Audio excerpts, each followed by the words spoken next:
ایک دفعہ کا ذکر ہے کہ ایک جنگل میں ایک شیر رہتا تھا۔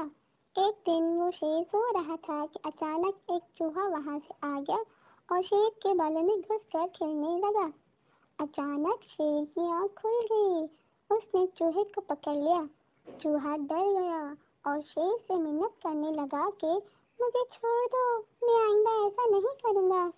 شیر کو اس پر رحم آ گیا۔ اس نے چوہے کو چھوڑ دیا۔ چوہا جاتے جاتے شیر سے کہنے لگا کہ میں اس احسان کا بدلہ ضرور دوں گا، اور شیر ہنس پڑا، ہا ہا ہا۔ ایک دن کچھ شکاری جنگل میں آ گئے۔ انہوں نے جال ڈال کر شیر کو پکڑ لیا۔ وہاں اچانک وہی چوہا بھی آ گیا۔ اس نے اپنے دانتوں سے جال کو کاٹ دیا۔ اس طرح شیر آزاد ہو گیا۔ شیر نے چوہے کا شکریہ ادا کیا۔ چوہے نے کہا، کوئی بات نہیں، ایک دن آپ نے میری مدد کی تھی اور آج میں نے آپ کی مدد کر دی، اس میں شکریہ کا کیا بات ہے۔